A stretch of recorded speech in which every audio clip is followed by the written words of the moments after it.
Hi friends, मैं हूं रजनीकांत। आज हम लोग पढ़ने जा रहे हैं मैथ्स, बेसिक मैथ्स। मैं अपने नए YouTube channel think big education के तहत आप लोगों के साथ फिर से जुड़ रहा हूं। मेरी पहली क्लास कल आई थी और आज दूसरी क्लास है। पहली क्लास में हम लोगों ने पढ़ा था नंबर और डिजिट के बारे में। आज हम लोग क्या पढ़ेंगे? नंबर और डिजिट का ही दूसरा टॉपिक डेसिमल के बारे में। डेसिमल नंबर क्या होता है, डेसिमल नंबर कैसे लिखते हैं, डेसिमल नंबर का एडिशन कैसे करते हैं, उसका सब्ट्रैक्शन, मल्टीप्लिकेशन या डिवाइड कैसे करते हैं। ठीक है, अगर आप लोग मेरा पहला वीडियो देखे हैं तो अच्छी बात है, अगर नहीं देखे हैं तो डिस्क्रिप्शन में उसका लिंक दे दिया हूँ, उस पर जा कर के पहली वीडियो भी देखें। आप लोगों के लिए बहुत हेल्पफुल है। ये आप लोगों के लिए सिर्फ नहीं है, आपके दोस्तों के लिए भी है, और जो हमारे भाई जनरल कंपटीशन का तैयारी कर रहे हैं उन सब के लिए तो बहुत ही महत्वपूर्ण है। क्योंकि जनरल कंपटीशन में होता क्या है, जब आप सॉल्यूशन करते हैं किसी भी सवाल का, किसी भी बड़े सवाल का, तो वहाँ कैलकुलेशन मायने रखता है। जितना फास्ट आप कैलकुलेशन करते हैं ना, उतनी फास्ट आप आंसर दे पाते हैं। क्योंकि जनरल कंपटीशन में समय कम होता, वहाँ समय मेंटेन करना होता। मैथ्स ऐसा सब्जेक्ट है जो आपका समय लेता है। कैलकुलेशन फास्ट होगा तो आपका मैथ्स जल्दी बनेगा, आप आंसर जल्दी कर पाइएगा, ज़्यादा से ज़्यादा स्कोर कर पाइएगा। तो इसके लिए कैलकुलेशन फास्ट करने के लिए छोटी छोटी चीज़ों को सीखना ज़रूरी होता है। हम आपके लिए लेके आए हैं बेसिक मैथ्स, छोटी छोटी चीज़ों की जानकारियाँ जो आपको पता तो है लेकिन उसके प्रति आपका कॉन्सेप्ट क्लियर नहीं है। कॉन्सेप्ट को क्लियर करेंगे। ठीक है, तो आइए देखते हैं डेसिमल पॉइंट। डेसिमल क्या होता है? डेसिमल जो मेरा नंबर है उसको आप कैसे परखेंगे, कैसे समझेंगे डेसिमल है या और कुछ है। ठीक है, सबसे पहले देखेंगे डेसिमल होता कैसा। डेसिमल, जिसको हम लोग हिंदी में दशमलव बोलते हैं, वो कैसा होता। जैसे हम लिखे 5.1, ठीक है, एक तरीका ये भी हुआ, एक तरीका ये भी हुआ। ठीक है, हम लिख दिए। मेरा ये 5.1 जो है इसको हम 5.1 कहेंगे। इसको भी बहुत सारे भाई लोग क्या बोलेंगे, 5.2 ही है, या फिर 5.1 ही ले लेते हैं। ये भी 5.1 ही है, लेकिन ऐसा रियलिटी नहीं है। ठीक है, जब भी हम 5.1 देंगे, दशमलव हमारा दोनों डिजिट के बीच होगा, लेकिन वो नीचे की तरफ होगा। ये 5.1 जो है मेरा, जब भी हम 20 सेंटर में पॉइंट रहेगा, 20 सेंटर में पॉइंट जब ये है तो हम उसको मैथमेटिकल लैंग्वेज में क्या पढ़ते हैं, डॉट, DOT। इस डॉट का मतलब होता है क्रॉस, जिससे को हम मल्टीप्लिकेशन कहते हैं। इसका मतलब हुआ हम ही दोनों डिजिट को गुना कर रहे हैं। ठीक, आप लोग समझ गए होंगे। जब भी 20 सेंटर में पॉइंट में मेरा पॉइंट 20 सेंटर में पॉइंट है तो वो क्या होता है, डॉट होता है, जिसका मतलब गुना होता है। यानी कि 5.1 नहीं है, 5 × 1 है, जिसको इक्वल टू करने के बाद मेरा आंसर आ जाएगा 5। ये 5.1 नहीं, ये 5 है। ठीक है, 5.1, 5.1 जब हम बोलेंगे 5.1 तो वो सेंटर में नहीं देंगे, नीचे की तरफ पॉइंट देंगे। ठीक है, इस चीज़ को आप समझ गए हैं। अब आगे हम लोग देखेंगे जो कुछ चीज़ें हैं, इसका इम्पोर्टेंट फैक्ट्स, जिसको कि आप लोग जान रहे हैं लेकिन वो सही है गलत है, क्यों सही है, क्यों ऐसा होता है, ये चीज़ आप नहीं जानते हैं। जैसे अभी ये 5 है और इसके आगे हम 0 लगाते चले गए।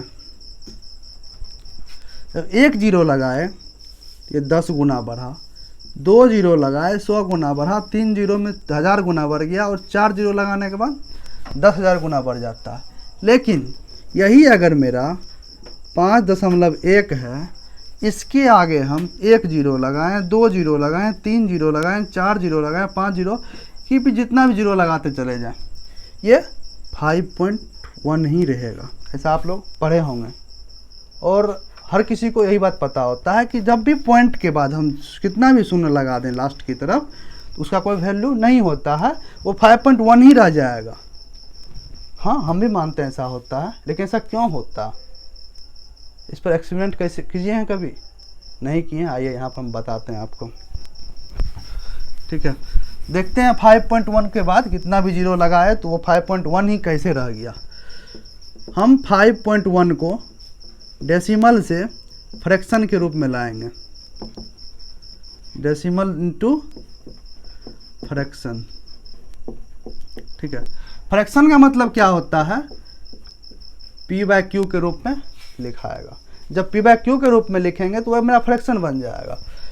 फ्रैक्शन इसको कैसे बनाएंगे, 5.1 फ्रैक्शन बनाने का नियम ये होता है कि हम इसको बट्टे में लिखेंगे पी बाई क्यू के रूप में। ऊपर वाला मेरा अंश होगा, नीचे वाला हर होगा। तो हर में जो है नीचे में वो क्या लिखाता है, पॉइंट के बदले 1 लिखाएगा, पॉइंट मेरा ख़त्म हो जाएगा। और उस पॉइंट के बाद जितना भी डिजिट होता है उतना 0 बैठाया जाता है, उतना 0 बैठाया जाएगा। पॉइंट के बाद मेरा कितना डिजिट है, 1 डिजिट, हमने 1 0 दे दिया, बस मेरा कहानी ख़त्म। तो पॉइंट के बदले हमने 1 दिया तो पॉइंट हमको कैंसिल हो गया। और पॉइंट के बाद जितनी संख्या, कितनी संख्या, एक संख्या, 1 0 दे दिए। ये हो गया मेरा 51/10, 51/10 कर लिए। अब हम देखेंगे मेरा p बाई क्यू के रूप में आ गया। ये मेरा p हो गया 51, q हो गया 10, p बाई क्यू के रूप में आ गया। हम डेसिमल टू फ्रैक्शन कर लिए। अब डेसिमल टू फ्रैक्शन करने के बाद अब आपको सेकंड पॉइंट दिखा रहे हैं, वो कितना भी शून्य देंगे तो उसका कोई वैल्यू नहीं होगा। 5.1 है। इसके आगे हम 1 0 2 0 3 0 4 0 5 0 दे दिए, ठीक है। अब देखिए इसको अगर हम फ्रैक्शन बनाते हैं वो क्या होता है, 5.1000000, 5 0 दे दिए। इसको फ्रैक्शन बनाएंगे। सबसे पहले पॉइंट को हटा करके नीचे 1 लिखेंगे, पॉइंट हटा दिए, पॉइंट के बदले 1 लिख दिए।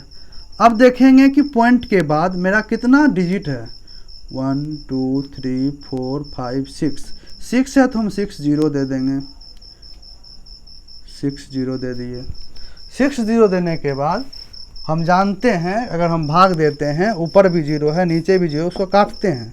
फ्रैक्शन में ऊपर 0 नीचे 0 तो उसको काटते हैं। ये मेरा 5 0 और मेरा 5 0 कट गया। यहाँ क्या बचा 10, यहाँ क्या बचा 51। 5.1 से पॉइंट कैंसिल हो गया है तो यहाँ बचेगा मेरा 51, 51/10, 51/10 मेरा p बाई क्यू के रूप में आ गया। 51/10 का मतलब क्या होता है, हम 10 से डिवाइड करेंगे 51 को। अब हम देख लीजिए 10 से अगर डिवाइड करते हैं 51 को, 10 5 जा 50, यहाँ क्या बच गया 1, ये कैंसिल और 1। अब तो ये 10 से डिवाइड होगा नहीं, इसको आप कैसे डिवाइड कीजिए, यहाँ पे हम पॉइंट देंगे और यहाँ पे 0 देंगे, 10 1 जा 10, ये मेरा कैंसिल। आंसर आ गया मेरा क्या, फाइनली 5.1। आप देख लिए 5.1 पे हम 5 को 0 दे दिए, लेकिन फाइनली रिजल्ट क्या आता मेरा 5.1। आपको हम प्रूफ कर चुके हैं 5.1 के आगे लाख 0 दे देंगे, करोड़ 0 दे देंगे तो वो मेरा क्या रहेगा 5.1। अब हम लोग देख चुके हैं डेसिमल क्या होता है, डेसिमल कैसा और डेसिमल कैसे लिखते हैं, समझ गए। तो अब आगे क्या देखेंगे, डेसिमल का एडिशन, दशमलव वाला जोड़ जो होता है वो कैसे होता है।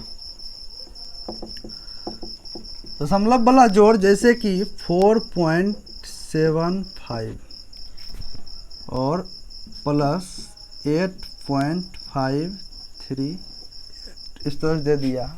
अब हम लोग कैसे जोड़ते हैं, 4.75 8.538। दशमलव वाला जोड़ में सबसे पहले जिस तरह से हम लोग नॉर्मल जोड़ जोड़ते हैं उसी तरह से जोड़ना होता है, लेकिन इसमें करना क्या होता है, ये पॉइंट वाला हिस्सा जो होता है ना, दशमलव वाला हिस्सा, वो बिल्कुल सामने की सामने होनी चाहिए, वो बिल्कुल सामने सामने होनी चाहिए। इसको हम लोग इस तरह से लिख दिए। अब ध्यान देने वाली बात ये है, इसको हम कैसे जोड़ेंगे, जैसे कि हमको जोड़ने के लिए आता था 527 इस तरह से जोड़ने दिया जाता था। इसको हम लोग जोड़ देते थे एक एक एक एक, ठीक है, इस तरह जोड़ते थे। उसी तरह यहाँ भी जोड़ना, लेकिन यहाँ दिक्कत क्या आ रहा है, यहाँ पे हमको इसमें टोटल 3 डिजिट है, इसमें 4 डिजिट है। इसको कैसे जोड़ेंगे, तो हम इसके सामने तो कुछ नहीं आ रहा। तो अभी हम लोग देखे हैं जो पॉइंट के बाद जो डिजिट है उसके बाद हम कितनों 0 दे देते हैं, उसका कोई वैल्यू नहीं होता, वो हम अपने आसानी होने के लिए दे सकते हैं। यहाँ पर हम एक 0 दे देंगे। वो 0 देने से फ़ायदा ये हो जाएगा, जिस तरह से नीचे के डिजिट में मेरे पास पॉइंट के बाद 3 डिजिट आ रहा है, यहाँ पर भी पॉइंट के बाद 3 डिजिट मेरा हो गया। अब इसको हम जोड़ देंगे, 0 + 8 ऐड करेंगे 8, 5 + 3 8, 7 + 5 12, 12 का 2 और 1, 8 + 4 12 + 1 30। अब इसमें देख लीजिए, इसी जिस तरह से जोड़ने के वक्त हम देखे थे कि एकदम पॉइंट जो होगा वो एकदम सीध में होनी चाहिए। जहाँ पर पॉइंट इसमें है उसी बराबरी के सीध में यहाँ भी पॉइंट होनी चाहिए। दोनों का पॉइंट मिलाएंगे, आगे डिजिट 2 है 3 है 5 है उससे मतलब नहीं है हमको। दोनों का जो पॉइंट होगा वो बिल्कुल सामने के सामने होनी चाहिए, उसी सामने ये भी पॉइंट आएगा। इसका सॉल्यूशन मेरा निकल गया है 13.288। इसको हम 288 नहीं पढ़ेंगे, 288 अगर हम पढ़ देते तो वो गलत होगा। इसको क्या पढ़ेंगे 13.288। अब डेसिमल सब्ट्रैक्शन,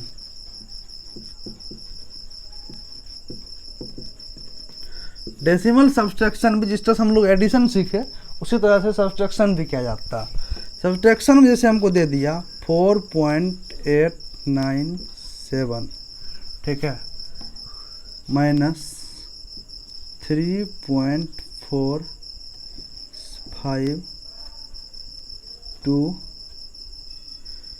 इस तरह दे दें 45, ठीक है, 4.897 माइनस 3.45। उसी तरह इसको भी लिखेंगे 4.897। अभी हमने बताया है कि पॉइंट दोनों का बिल्कुल सीध में होनी चाहिए, इसी के सीध में इसका भी पॉइंट रखेंगे। पॉइंट से पहले क्या है 3, पॉइंट के बाद क्या है 4 5।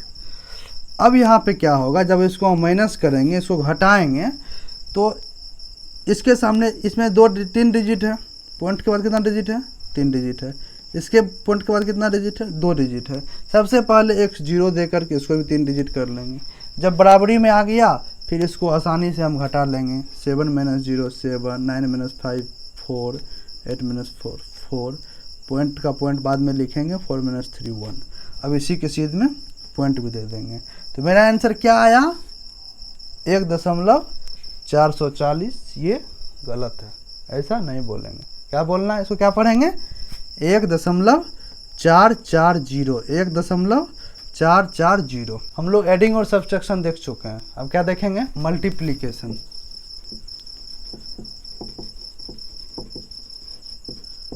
मल्टीप्लिकेशन में देखेंगे कि हमको दिया गया जैसे कि 5.2 × 1.25, ठीक है। हमको ये सवाल दिया गया बनाने के लिए, गुना करने के लिए दे दिया गया। यहाँ पे हमको सबसे पहले ध्यान रखने वाली बात ये होगी, इसको हम गुना करेंगे तो गुना करने से पहले ये भूल जाएंगे कि इसमें पॉइंट भी है। पॉइंट को निगलेक्ट करके चलेंगे, पॉइंट को देखना ही नहीं है। पॉइंट को नहीं देखेंगे तो मेरे पास 125 प्लस × 52, ठीक है। अब इसको गुना करेंगे, 5 दूना 10, 2 दूनी 4 1 5, 1 दूना 2, 250। अब इसको गुना करेंगे सबको 5 से, 25 का 5 बाकी 2, 2 पंचे 10 2, 12 का 2 बाकी 1, 1 पचे 5 1 6। अब इसको जोड़ देना 0 5 5, 5 5 10 का 0 1, 2 2 4 1 5, यहाँ बच गया 6। टोटल गुना करके नॉर्मली जैसे हम गुना करते हैं, जैसे कल आपको बताए थे पिछले वीडियो में, गुना किस तरह से किए। गुना करने के बाद क्या आया 6500, गुना करने के बाद क्या आया 6500। अभी तक पॉइंट का चर्चा हम लोग नहीं किए हैं। यहाँ पे सीख क्या रहे हैं, दशमलव का गुना। दशमलव का गुना है, दशमलव को देखना ही पड़ेगा। दशमलव को अब देखेंगे, यहाँ पे दोनों कंपोनेंट जो मेरा दिया गया है उस दोनों में देखेंगे कि दशमलव के बाद कितना डिजिट है। इसमें कितना है 1, इसमें कितना है 1 और 1 2 इसमें है 1 इसमें, दोनों मिला के कितना 1 इसमें 2 इसमें है। टोटल कितना है दशमलव के बाद 2 1 3 डिजिट है। तब जो मेरा गुणनफल आया है उसमें हम क्या करेंगे 3 डिजिट के बाद दशमलव दे देंगे। मेरा जो आंसर आएगा 6.500, लेकिन इसको हम क्या लिखेंगे 6.5। मेरा सटीक आंसर क्या आएगा 6.5। इसी तरह से हम लोग डेसिमल का मल्टीप्लिकेशन करेंगे। अब देखिए, अब हम लोग देखते हैं डेसिमल की डिवाइड। डेसिमल वाली डिवाइड जो वो हम लोग कैसे करेंगे। डेसिमल डिवाइड में सबसे पहला एक क्वेश्चन आपको दे रहे हैं, क्वेश्चन देखेंगे, ठीक है। वो इस तरह से है 1.25 डिवाइड बाय 0.25 दे दिए। अब इसको हमको कुछ नहीं देखना है, इसको नॉर्मली जिस तरह से हम लोग डिवाइड करते हैं, जिस तरह आज तक हम लोग करते आए हैं उसी तरह से कर देना। 125 इसको डिवाइड करना है किससे, 25 से। किसी भी डिजिट के पीछे में कितना भी जीरो लगा दें उसका कोई मतलब नहीं बनता। ये मेरा क्या है 25 इसको डिवाइड करेंगे तो 25 × 5 करेंगे तो मेरा क्या आ जाएगा 25 × 5 125, तो 125 ये मेरा पूरा का पूरा कैंसिल। इसको डिवाइड करने के बाद क्या निकला आंसर इसका 5। इसका आंसर तो मेरा 5 निकल गया, लेकिन हम तो नॉर्मल डिवाइड कर नहीं रहे थे, डेसिमल डिवाइड कर रहे थे, दशमलव वाली संख्या हमारे पास है। इसका आंसर 5 कैसे आ सकता है, इसका आंसर नॉर्मली 5 नहीं आएगा। तो अब क्या देखना है, पॉइंट के बाद जो दोनों कंपोनेंट हमारे पास है, पॉइंट के बाद उसमें कितनी संख्या है, 2 संख्या इसमें है, 2 संख्या इसमें है, दशमलव के बाद 2 संख्या यहाँ है, 2 संख्या यहाँ, टोटल 4 संख्या है। तो 4 संख्या दशमलव के बाद यहाँ भी होनी है, 4 संख्या यहाँ भी होनी है। 4 संख्या दशमलव हम यहाँ दे दिए, इसके बाद एक ही संख्या, इसको 4 बनाने के लिए हम क्या करेंगे 3 जीरो देंगे। 3 जीरो कहाँ देंगे, जो संख्या मेरा आंसर निकला है, जो 5 मेरा आंसर निकला उसके पीछे देंगे। अगर इस 5 के आगे हम 3 जीरो लगा के 4 पुरा देते हैं, ये गलत होगा। हम जानते हैं दशमलव के बाद किसी संख्या के बाद कितना भी जीरो देंगे तो संख्या जीरो को कोई वैल्यू नहीं होता। लेकिन यही अगर संख्या के पहले हम देते हैं 0005 तो ये वैल्यू का वैल्यू होता है। ये जो वैल्यू हुआ इसके पीछे वाला जीरो का ये वैल्यूएबल होगा, लेकिन इसके आगे हम करोड़ों लाखों जीरो दे देंगे उसका कोई वैल्यू नहीं होता। इसलिए हम इसको 4 डिजिट पुराने के लिए 5 के पीछे से 3 जीरो लगाएंगे। इसका आंसर क्या आ जाएगा 0.0005। इसको आप अच्छे तरीके से लिखने के लिए 0.0005 लिखेंगे। ठीक है, आज की वीडियो में यहीं तक पढ़ाएंगे, आगे देखेंगे फिर से कल की वीडियो में। आप इस वीडियो को लाइक करेंगे, शेयर करेंगे, चैनल को सब्सक्राइब करेंगे। अगर आप मेरा पहला वीडियो नहीं देखे होंगे तो इसका डिस्क्रिप्शन में लिंक दिया जाएगा, उसको भी आप ज़रूर देखेंगे।